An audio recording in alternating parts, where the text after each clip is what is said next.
கர்த்தரும் இரட்சகருமாகிய இயேசு கிறிஸ்துவின் நாமத்தினாலே இந்த காலை வேளையிலே உங்களை அன்போடு கூட வாழ்த்துகிறேன். உங்களுக்கு கிருபையும் தேவ சமாதானமும் உண்டாவதாக. இந்த நாளிலும் கர்த்தருடைய ஆவியானவர் நமக்கு கொடுக்கிற வார்த்தை ஏசாயா தீர்க்கதரிசன புஸ்தகம் 43 அதிகாரம் 5 வார்த்தை இப்படி சொல்லுகிறது: பயப்படாதே, நான் உன்னோடே கூட இருக்கிறேன் என்ற ஒரு வசனத்தை நாம் இங்கே தெளிவாக அறிந்து கொள்ள முடியும். உலக வாழ்க்கையை நாம் பார்க்கின்ற பொழுது அநேகர் பயந்து பயந்து வாழுகின்ற ஒரு அனுபவத்தை நாம் பார்க்க முடியும். இங்கே கர்த்தருடைய வார்த்தை சொல்லுகிறது: நீ தண்ணீரை கடக்கும் போது நான் உன்னோடு இருப்பேன், நீ ஆறுகளை கடக்கும் போதும் அவைகள் உன்மேல் புரளுவதில்லை என்ற வார்த்தையை நாம் வாசிக்கிறோம். இஸ்ரவேல் ஜனங்கள் எகிப்தின் அடிமைத்தனத்திலிருந்து வெளியே வந்தபோது, ஆண்டவர் மோசையை கொண்டு அவர்களை அழைத்து வந்தபோது சுவந்த சமுத்திரம் அவர்களுக்கு தடையாக காணப்பட்டது. பின்னாலே திரும்பி பார்த்தால் பார்வோனின் சேனைகள் அவர்களை துரத்தி கொண்டு வந்தது. அந்த சூழ்நிலையிலே அவர்கள் ஆண்டவரை நோக்கி கதறினார்கள், பயந்து ஆண்டவரை நோக்கி பார்த்தார்கள், மோசேக்கு விரோதமாய் முறுமுறுத்தார்கள். மோசே கர்த்தரை நோக்கினான், உன் கையில் உள்ள கோலை நீட்டி சமுத்திரத்தை இரண்டாக பிளந்து விடு என்று சொன்னார். ஆண்டவர் வார்த்தையின்படியே மோசே தனது கரத்தில் இருந்த கோலை நீட்டினான், சமுத்திரம் இரண்டாக பிளந்தது. இஸ்ரவேல் ஜனங்கள் வட்டாந்தரையிலே நடந்து அக்கறைப்பட்டார்கள். பார்வோனின் சேனையையோ ஆண்டவர் சமுத்திரத்திலே கவிழ்த்து போட்டார் என்பதை நாம் நன்றாய் அறிந்திருக்கிறோம். என்னை கேட்டுக்கொண்டு இருக்கின்ற என் அன்பு சகோதரனே, சகோதரியே, தண்ணீர்களை கடக்கும் போது நான் உன்னோடு கூட இருக்கிறேன், நீ ஆறுகளை கடக்கும் போது அவைகள் முன்மேல் புரளுவதில்லை என்ற வார்த்தை உனக்கு எதிராக பிரச்சனைகள், பலவிதமான சோதனைகள், இக்கட்டுகள் வருகின்ற பொழுது ஆண்டவர் உன்னோடு கூட இருக்கிறார் என்பதை நீ மறந்து போக வேண்டாம். அது மாத்திரமல்ல, சாத்ராக், மேஷாக், ஆபேத் நேகோ என்பவர்களை அக்னி சூழலிலே தூக்கி போட்ட பொழுது ஆண்டவர் அவர்களோடு கூட இருந்து அவர்கள் மத்தியிலே உலாவி வந்தார். 4ஆம் ஆளின் சாயல் தேவ புத்திரனுக்கு ஒப்பாயிருந்தது என்ற வசனத்தின்படியே அக்னி சூளை போன்ற பிரச்சனை உனக்கு விரோதமாய் எழும்பினாலும், உனக்கு விரோதமாய் காற்று பலமாய் அடித்துக் கொண்டிருந்தாலும், அதன் நடுவிலே ஆண்டவர் உன்னோடு கூட இருக்கிறார் என்பதை நீ அறிந்து பயப்படாதே என்று சொல்லுகிறார். பயப்படாதே, நான் உன்னோடு கூட இருக்கிறேன். ஒருவேளை மிகப்பெரிய வியாதி உன்னை பயமுறுத்தி கொண்டிருக்கலாம். இந்த காலகட்டத்திலே கேன்சர் வியாதி, இன்னும் கிட்னி ஃபெயிலியர் போன்ற வியாதிகள், சில வியாதி மருத்துவரால் கண்டுபிடிக்க முடியாதபடிக்கு குணப்படாத வியாதிகள் எல்லாம் இருப்பதை நாம் பார்க்கிறோம். ஆனால் இவைகள் உன்னை மேற்கொள்வதில்லை. ஏனென்றால் பயப்படாதே, நான் உன்னோடே கூட இருக்கிறேன் என்று சொன்னவர் உனக்குண்டான வியாதியின் மத்தியிலும் அவர் உன்னோடே இருக்கிறார் என்பதை நீ ஒருபோதும் மறந்துவிட வேண்டாம். என்னுடைய வாழ்க்கையில் ஒரு பெரிய சம்பவம் நடந்தது. நான் சராம்பூர் கல்லூரிக்கு சென்ற 4வது நாள், அது எங்களுடைய திருமண நாள். நன்றாய் ஜெபித்து விட்டு நான் அங்கே உள்ள ரெஸ்ட் ரூமுக்காக கடந்து சென்றேன். ஒரு சிறு பையன் காலை ஓங்கி அடித்த காட்சியை மாத்திரம் நான் கண்டேன். அதற்கு பின்பதாக என்னுடைய கால்களிலே ஒருவேளை அந்த ரெஸ்ட் ரூமில் உள்ள அந்த பேன் காலை வெட்டியது. அது மிக கொடூரமான ஒரு காயமாய் மாறி போய்விட்டது. உடனே என்னை அங்கே உள்ள அந்த சராம்பூர் பட்டணத்திலே உள்ள ஒரு அரசு மருத்துவமனையிலே என்னை கொண்டு போய் சேர்த்தார்கள். அங்கே பல நாட்கள் நான் படுத்திருந்தேன். என் மீது பல நாட்கள் காக்ரோச்சுகள் ஏறி ஓடி விளையாடி கொண்டிருந்ததை நான் கண்டேன். அங்கே அநேகர் சாயங்கால வேளையிலே வருவது உண்டு. ஓரளவு நன்றாய் பேசிக் கொண்டிருப்பார்கள். ராம் முழுவதும் கதறுவார்கள், ராம் முழுவதும் அழுவார்கள், பயந்து பயந்து கதறுவார்கள். காலையில் 8 மணிக்கெல்லாம் மரித்து போவார்கள். இப்படிப்பட்ட சூழ்நிலை வரிசையாக வந்தது. அடுத்தது நான் தான். என்னை பார்த்து ஒரு மனிதன் சொன்னார், பீகாரி ஒரு டிரைவர் எனக்கு அருகாமையிலே படுத்து கிடந்தார் விபத்தினாலே. அவர் என்னை பார்த்து சொன்னபோது, அடுத்து நீதான் என்று சொன்னார். ஒருவேளை நான் என்னுடைய கல்லூரியினுடைய செக்ரட்டரியாக அந்த நாளிலே காணப்பட்ட சர்க்கார் என்ற பேராசிரியரை நான் தொடர்பு கொண்டேன்.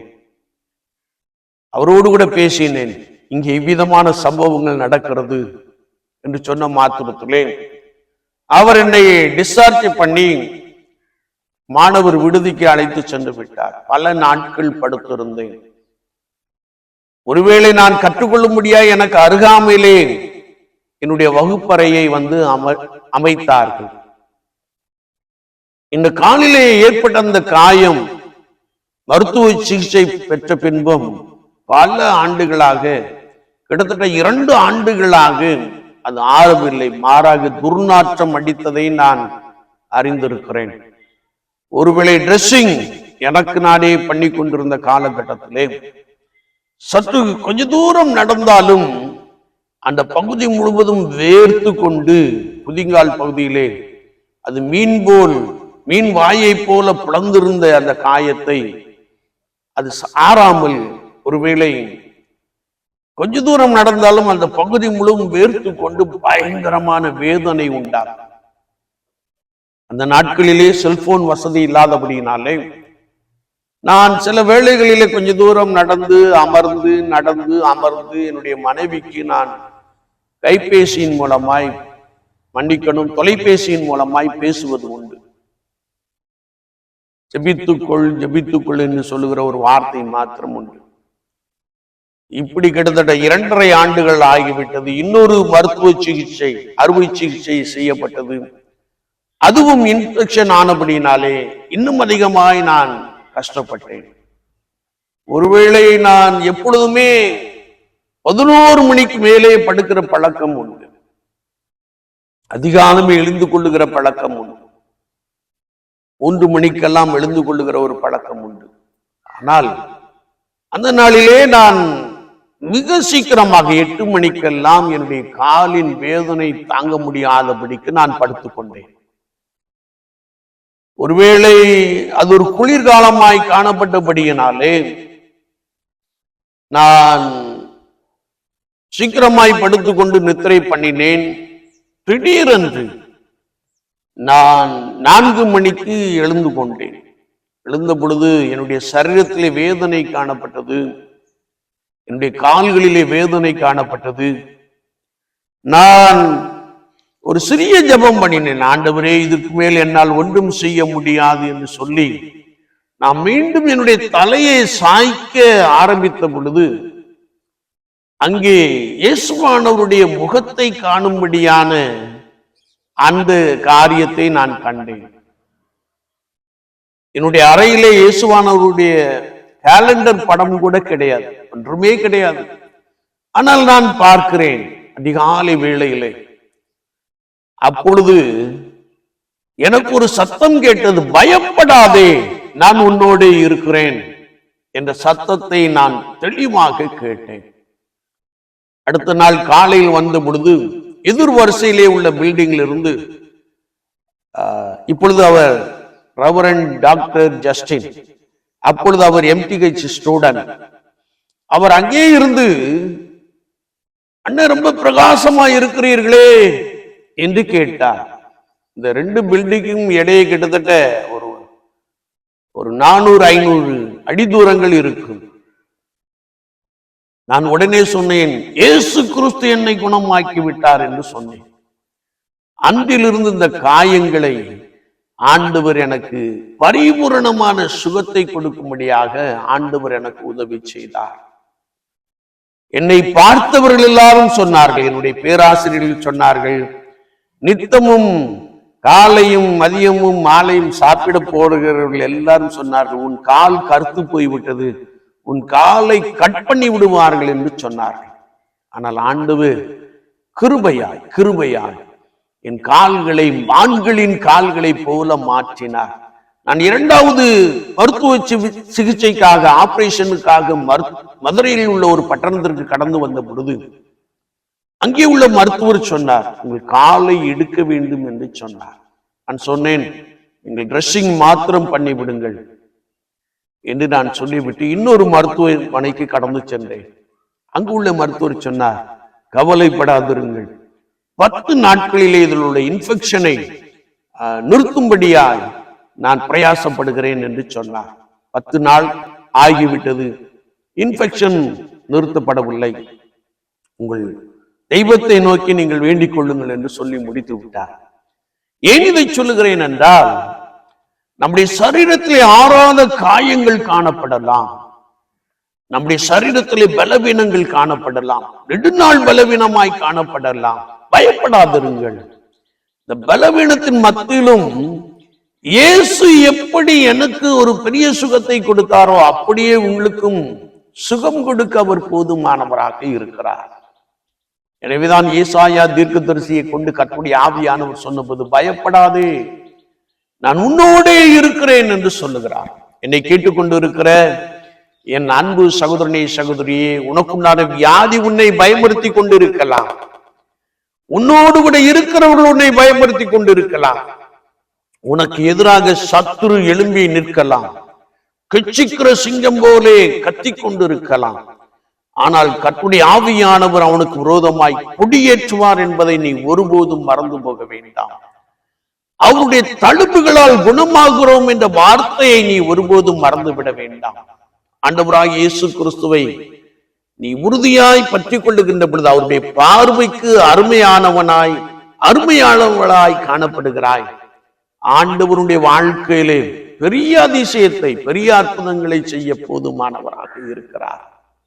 காலை வேளையிலே கர்த்தருடைய ஆவியானவர் உன்னை பார்த்து சொல்லுகிறார், நீ பயப்படாது, நான் உன்னோடே இருக்கிறேன் என்று சொல்லுகிறார். அவர் ஒருவரே நமக்கு பரிகாரியான கர்த்தர் என்று வேதம் சொல்லுகிறது. அந்த விசுவாசத்திலே, அந்த நம்பிக்கையிலே பலப்படுவோம். ஆண்டவரை நோக்கி பார்ப்போம். அவர் உங்கள் பயங்கள் எல்லாவற்றையும் எடுத்து போட்டு உங்களுக்குள்ளே பலத்த அற்புதங்களையும் அதிசயங்களையும் செய்வார். நீங்கள் அதிசயமாய் நடத்தி செல்லப்படுவீர்கள். நாம் ஜெபிப்போம். நேசிக்கிற நல்ல ஆண்டவரே, புதிய நாளுக்காய் ஸ்தோத்திரம், வார்த்தைகளை கேட்டவர்களுக்காய் ஸ்தோத்திரம். பயம் நிறைந்த சூழ்நிலையிலே உம்மை நீர் எனக்கு காண்பித்து என்னுடைய கால்களிலே காணப்பட்ட இந்த எல்லா பிரச்சனைகளையும் வேதனைகளையும் நீர் எடுத்து போட்டு, ஒருவேளை அநேகருடைய கால்களை வெட்ட வேண்டும், எடுக்க வேண்டும் என்று சொன்ன அந்த காலகட்டத்திலே நீர் எனக்கு பூரண சுகத்தை கொடுத்து ஆண்களின் கால்களை போல மாற்றி விட்டீரே, உமக்கு ஸ்தோத்திரம். அப்படி இன்றைக்கும் ஆண்டவரே, வியாதியின் படுக்கையிலே, சத்துருவின் போராட்டத்திலே, இன்னும் நெடுநாள் புண்களாய் காணப்படுகிற, ஒருவேளை சுகர் நிமித்தமாய் ஆறாத புண்களால் அடைந்திருக்கிற சிலருக்காக நாங்கள் உம்மை நோக்கி ஜெபிக்கிறோம். கர்த்தருடைய வல்லமை அவர்களை தொடட்டும். இயேசு கிறிஸ்துவின் ரத்தம் அவர்கள் மீது படட்டும். ஆண்டவரே, நீர் ஒரு அற்புதமான சுகத்தை கொடுப்பீராக. எனக்கு சுகம் கொடுத்தவர் உம்மை நம்புகிற, உம்மை நோக்கி பார்க்கிற யாவருக்கும் நீர் பயங்கள் எல்லாவற்றையும் எடுத்து போட்டு அதிசயங்களை காணப்படும்படியாய், அற்புதங்களை செய்யும்படியாய் உம்முடைய பாதத்திலே விழுந்து ஜெபிக்கிறோம். ஆண்டவருடைய வல்லமை ஒவ்வொருவரையும் தொட்டு பலப்படுத்தட்டும். பரிபூரண சுகம் இயேசுவின் நாமத்தினாலே உண்டாகட்டும். இயேசு கிறிஸ்துவின் நாமத்தில் ஜெபம் கேளும் பரிசுத்த பிதாவே, ஆமென், ஆமென்.